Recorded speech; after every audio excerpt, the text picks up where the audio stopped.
तो गाइस, जैसा कि पिछले पार्ट में हमने अभी तक देखा कि एक धमाके के साथ यहाँ पर कुछ चुनिन और जूनिन भी आ जाते हैं। चुनिन एग्जाम को शुरू करने का वक्त आ चुका है। मैं इबीके मोरिनो तुम्हारा इंस्ट्रक्टर हूँ और तुम्हारा सबसे बड़ा दुश्मन। हे तुम सब साउंड विलेज के निंजास, तुमसे किसने कहा कि तुम यहाँ पर लड़ सकते हो? क्या तुम सभी को फेल होना है एग्जाम के शुरू होने से पहले ही? जिस पर ये बंदे यहाँ पर कुछ बंदे लड़ रहे होते हैं, ये बोलते हैं हमें माफ कर दीजिए सर, हम आगे से कुछ नहीं करेंगे। अच्छी बात है, अगली बार से मैं तुम्हें वार्निंग नहीं दूंगा, सीधा डिस्क्वालीफाई कर दूंगा। बिना मेरी परमिशन के एक दूसरे पर अटैक करना मना है और जो कोई भी मुझसे बहस करेगा वो तुरंत ही डिस्क्वालीफाई हो जाएगा। क्या सबको समझ में आ गया? इसकी बातें सुनकर सभी लोग बिल्कुल शांत हो जाते हैं। तो अब हम इस एग्जाम के पहले पार्ट को शुरू करते हैं। अब तुम सभी को एक नंबर दिया जाएगा और ये नंबर तय करेगा कि तुम लोग कहाँ पर बैठोगे। और अब तुम्हारा एक रिटन टेस्ट शुरू होने वाला है और अब एक बंदा यहाँ पर पेपर्स लेकर अंदर आता है। नारुतो ये देखकर हैरान रह जाता है क्योंकि नारुतो मेरी तरह पढ़ने लिखने में बिल्कुल भी अच्छा नहीं है और बोलता है नहीं, बिल्कुल नहीं, अबे ये तो पेपर टेस्ट है। इसके बाद सभी कैंडिडेट्स अपनी अपनी जगह पर बैठ जाते हैं। नारुतो के लिए ये टेस्ट बहुत मुश्किल होता है। नारुतो ने आज तक एक भी एग्जाम पास नहीं किया होता है रिटन वाला। साकुरा उस टेस्ट को लेकर बहुत कॉन्फिडेंट दिख रही होती है। नारुतो अपने साइड में देखता है कि हिनाटा बैठी होती है और फिर हिनाटा नारुतो को बेस्ट ऑफ लक बोलती है। तभी इबीके मोरिनो इस एग्जाम के कुछ रूल्स समझाने लग जाता है और मैं तुम्हें इसको एक ही बार बताऊंगा, तो ध्यान से सुनना। इस रिटन टेस्ट में नेगेटिव मार्किंग होगी। इस टेस्ट में तुम्हें 10 क्वेश्चंस के आंसर्स देने हैं। दूसरा रूल, एक टीम पूरे टीम के स्कोर्स के साथ पास या फेल होगी, जिसका मतलब है कि तुम्हारे स्कोर्स टीम्स के हिसाब से लिए जाएंगे। सभी लोग ये वाला रूल सुनकर चौंक जाते हैं, खास करके साकुरा, और वो सोचती है कि इसे सासकी पर तो पूरा यकीन है कि वो तो कर ही लेगा। पर नारुतो एक नंबर का बेवकूफ है, ये एक नंबर भी नहीं लेकर आ पाएगा। और तीसरा रूल है, जो तुम्हारे साइड में लोग बैठे हैं वो तुम्हें हमेशा ऑब्जर्व करते रहेंगे और जितनी बार वो तुम्हें पकड़ेंगे चीटिंग करते हुए उतनी बार तुम्हारे पॉइंट्स घटते जाएंगे। इसलिए मैं तुम्हें पहले ही कहता हूँ, चीटिंग बिल्कुल मत करना। उनकी आंखें बहुत तेज हैं। अगर उन्होंने तुम्हें 5 बार पकड़ लिया तो उसी वक्त तुम और तुम्हारी टीम डिस्क्वालीफाई कर दी जाएगी। अगर तुम सच में एक निंजा बनना चाहते हो तो मुझे दिखाओ कि तुम इसे कैसे कंप्लीट करते हो। और अगर किसी कैंडिडेट को 0 मिला और वो फेल हो गया तो उसकी पूरी की पूरी टीम को डिस्क्वालीफाई कर दिया जाएगा। ये सुनकर सासकी और साकुरा बिल्कुल चौंक जाते हैं और नारुतो बहुत ज्यादा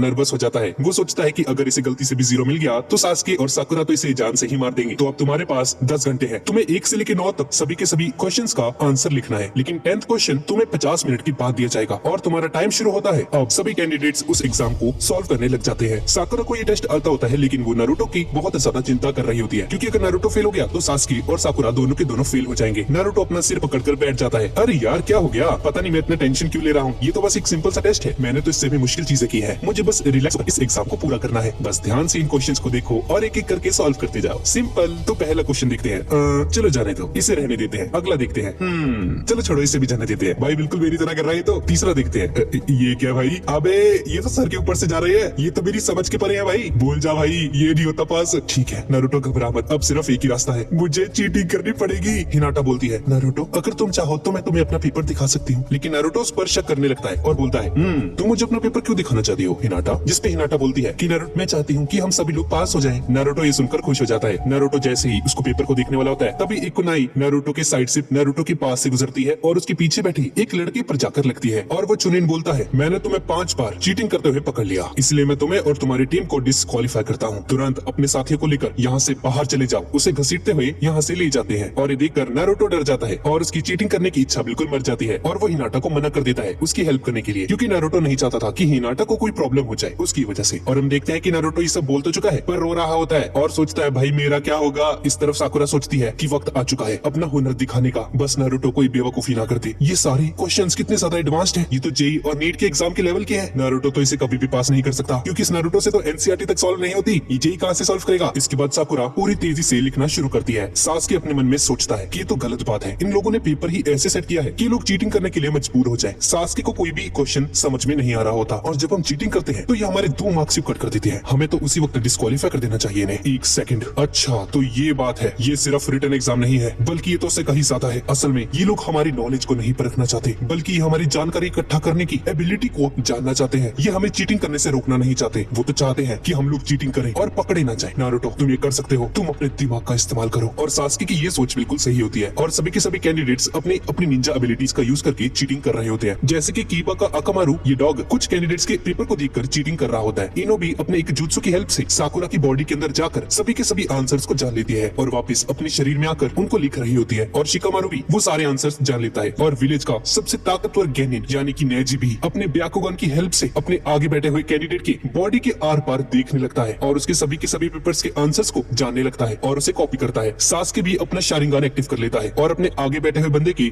सारे हैंड मूवमेंट्स को कॉपी करके के सारे आंसर्स लिख लेता है। अब 20 मिनट बीत जाते हैं लेकिन नारुतो ने अब तक एक भी जवाब नहीं लिखा होता और नारुतो के लिए अब वो 10वां क्वेश्चन बहुत ज्यादा जरूरी है, क्योंकि अगर वो उसका आंसर नहीं दे पाया तो नारुतो की पूरी टीम डिस्क्वालीफाई हो जाएगी। अब 10th क्वेश्चन को आने के लिए सिर्फ 15 मिनट बचे होते हैं। सभी कैंडिडेट्स बहुत ज्यादा नर्वस होते हैं और इस नारुतो ने अभी तक एक भी सवाल नहीं लिखा है और तभी इबीके मोरिनो बोलता है, अब सभी लोग तैयार हो जाओ, 10वां क्वेश्चन आने वाला है और इस क्वेश्चन के कुछ रूल्स है। पहला रूल है करना या ना करना तुम्हारे हाथ में है। सभी स्टूडेंट्स ये सुनकर शॉक रह जाते हैं और उनमें से एक स्टूडेंट ये बोलती है कि इसका क्या मतलब है, अगर ये लोग मना कर दे इसको आंसर करने से तो क्या होगा। मोरिनो बोलता है कि अगर ये ऐसा करेंगे तो ये बाकियों के जवाब भी नहीं लेंगे और इन्हें पूरी तरह से 0 मिलेगा, यानी कि ये लोग फेल हो जाएंगे और इनकी पूरी की पूरी टीम भी फेल हो जाएगी। अब दूसरा रूल है कि अगर इन्होंने वो आंसर लिखा 10th क्वेश्चन का और वो गलत हो गया तो ये कभी भी इन फ्यूचर चुनिंग एग्जाम में पार्टिसिपेट नहीं कर पाएंगे। ये सुनकर सभी कैंडिडेट्स चौंक जाते हैं और कीबा बोलता है, ये क्या बात हुई है, हम सभी में से ऐसे कैंडिडेट्स भी हैं जो कि पहले इस एग्जाम को दे चुके हैं। मोरिनो बोलता है, बेचारे कितने बदकिस्मत हो तुम लोग कि इस बार मैं तुम्हारा इंस्ट्रक्टर हूँ। मैंने पहले ये रूल नहीं बनाया था लेकिन अब बना दिया है। तुम यहाँ से अभी इसी वक्त जा सकते हो और अगले साल ट्राई कर सकते हो। अब 10th क्वेश्चन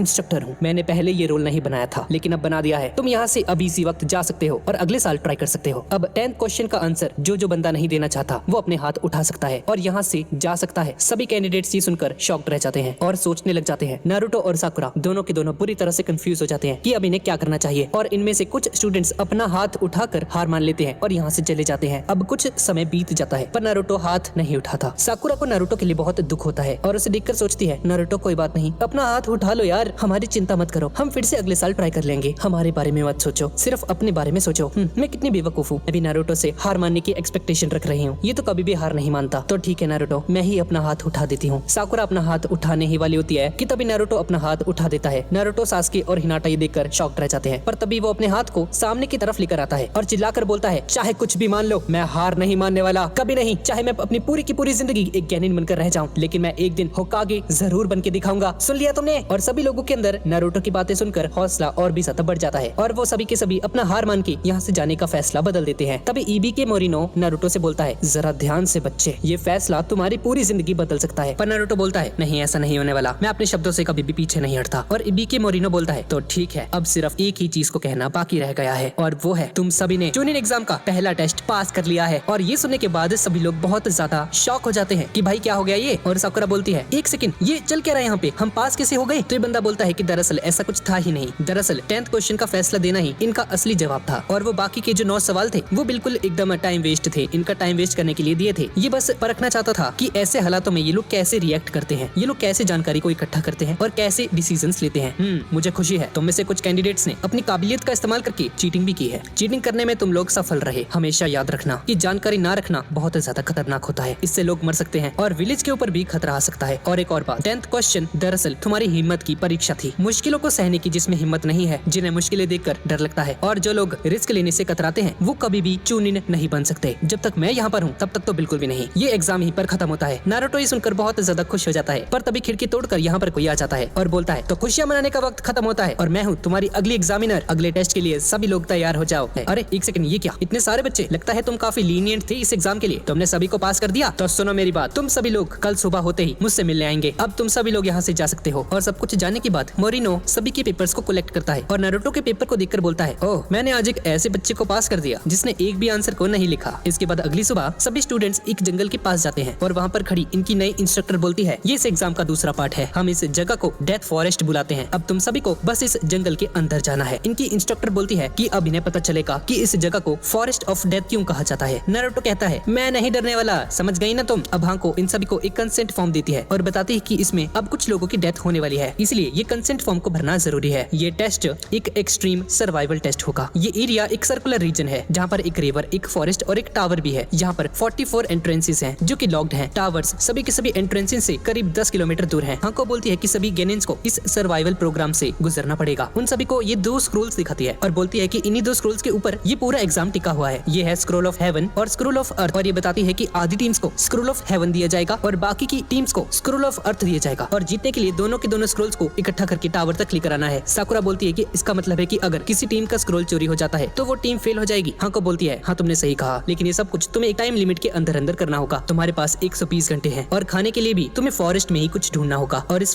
यहीं पर बिताने होंगे। और इस एग्जाम की फर्स्ट कंडीशन होती है कि अगर कोई टीम दोनों के दोनों स्क्रोल्स को टावर तक नहीं लेकर आ पाई तो वो फेल हो जाएगी। और दूसरी कंडीशन है कि अगर किसी टीम में किसी एक टीममेट को कुछ हो जाता है या उसकी हालत ऐसी हो जाती है कि वो रिकवर नहीं हो सकता तो वो टीम भी फेल हो जाएगी और टावर तक पहुंचने तक कोई भी स्क्रोल के अंदर नहीं देख सकता कि उसके अंदर क्या लिखा है। ये टेस्ट किसी निंजा की रिलायबिलिटी को टेस्ट करने के लिए है। अब सारी की सारी टीम्स अपने कंसेंट फॉर्म को जमा करके सभी को अपना एंट्रेंस गेट मिल जाता है और सभी लोग अपने अपने गेट पर जाकर खड़े हो जाते हैं। टीम 7 एक जगह पर आकर रुकती है क्योंकि नारुतो को सुसु आई होती है। नारुतो झाड़ियों के पीछे सुसु करने जाता है और वहाँ से जैसे ही वापस आता है तो सास्के उस पर अटैक कर देता है। उन दोनों में लड़ाई हो जाती है और साकुरा बोलती है कि भाई क्या हो गया सास्के को, क्यों लड़ रहे हो? और सास्के बोलता है साकुरा ध्यान से देखो, नारुतो की गाल के ऊपर एक घाव था पर अभी ये घाव नहीं है और इसने नाइफ बैग भी लेफ्ट की तरफ पहना हुआ है जबकि नारुतो सिर्फ राइट की तरफ पहनता था। और फिर ये निंजा अपनी असली फॉर्म में आ जाता है और साकुरा और सास्के की तरफ हमला करने के लिए आगे बढ़ता है। दरअसल ये बंदा रेन विलेज का एक निंजा होता है और उन पर हमला कर देता है। सास्के थोड़ा सा पीछे हटकर fire style Phoenix flower jutsu use करता है पर वो निंजा उसके अटैक को डॉज कर लेता है। तभी सास्के की नजर असली वाले नारुतो पर जाती है जो कि रस्सी से बंधा होता है। सास्के नारुतो के ऊपर कुनाई फेंककर उसकी रस्सियां काट देता है और तभी वो रेन विलेज का निंजा सास्के के ऊपर पेपर बॉम्ब्स फेंकता है और वहाँ पर एक बहुत बड़ा धमाका होता है और सास्के बहुत मुश्किल से उस धमाके से बच पाता है। और तभी ये निंजा सास्के के बिल्कुल पीछे आ जाता है। नारुतो उस निंजा पर कुनाई फेंकता है और वो निंजा उसके अटैक को डॉज कर लेता है। तभी सास्के पूरा फोकस करके अपने चाकरा को अपने पैरों के ऊपर फोकस करता है और अपने एक पैर से ही उस कुनाई को उस निंजा के ऊपर फेंकता है। तभी सास्के उसके पास आता है और उसके सीने में उस कुनाई को घुसा देता है। सास्के बोलता है नारुतो साकुरा इसके बंदे आसपास ही होंगे, ध्यान रखो। और तभी हमें पता चलता है कि ये निंजा उनसे अकेले ही स्क्रोल लेने के लिए आया था, इसके साथ ही यहाँ पर नहीं आए थे। ये बंदा अकेला ही यहाँ पर आया था और यहाँ से भाग जाता है। इसके बाद टीम 7 एक जगह पर आकर बैठ जाती है। तभी सास्के बोलता है सुनो मेरी बात, हमें कोई पासवर्ड बनाना होगा, एक ऐसा पासवर्ड जो कि सिर्फ हम तीनों को ही पता हो। ये दोबारा भी हो सकता है। सवाल ये होगा कि निंजास कब हमला करते हैं और जवाब ये होगा कि निंजास हमेशा सही समय आने का इंतजार करते हैं, जब उसका दुश्मन सो जाए या उसका ध्यान भटक जाए, जब उसका हथियार रात के अंधेरे में खो जाए, तभी वो निंजा हमला करता है। साकुरा और नारुतो समझ जाते हैं और नारुतो बोलता है भाई सास्के थोड़ा छोटा बना ले यार। सास्के बोलता है नहीं नारुतो तुम्हें इसी को याद रखना होगा। और तभी यहाँ पर एक जोरदार हवा आती है, किसी ने उन पर विंड स्टाइल jutsu से हमला किया होता है और ये तीनों अलग अलग दूर जाकर गिरते हैं और उन पर ये हमला करने वाले हिडन ग्रास के निंजास होते हैं। तुम लोग यहाँ से जा सकते हो, अब यहाँ से मैं संभाल लूंगी। सास्के झाड़ियों के अंदर छुपा होता है। जब वो बाहर आता है तो उसके सामने साकुरा यहाँ पर आ जाती है लेकिन सास्के को उस पर डाउट होता है कि ये साकुरा नहीं है और उससे पासवर्ड मांगने लगता है। साकुरा बिल्कुल सही जवाब देती है। तभी नारुतो भी यहाँ पर आ जाता है और नारुतो भी बिल्कुल सही जवाब देता है। साकुरा चैन की सांस लेती है पर सास्के उस पर शक करने लगता है। सास्के थोड़ी देर तक नारुतो की तरफ ही देखता रहता है और नारुतो भी स्माइल करता रहता है। फिर अचानक से सास्के नारुतो के ऊपर कुनाई फेंक देता है और सास्के बोलता है तुम बहुत चालाक हो, जितना मैं नारुतो को जानता हूँ वो इस पासवर्ड को कभी भी याद नहीं रख सकता था। अब बताओ मुझे तुम कौन हो। और उसके असली रूप में आ जाती है और पूछती है अगर तुम्हारा साथी इस पासवर्ड को याद ही नहीं रख सकता तो तुमने ऐसा पासवर्ड बनाया ही क्यों? सास्के बोलता है वो तो बस मेरी एक चाल थी जिसमें तुम फंस गई। इस तरफ नारुतो जख्मी पड़ा होता है। तभी उसके सामने एक बहुत बड़ा सांप आ जाता है और उसे जकड़ लेता है और वो सांप नारुतो को निगल जाता है।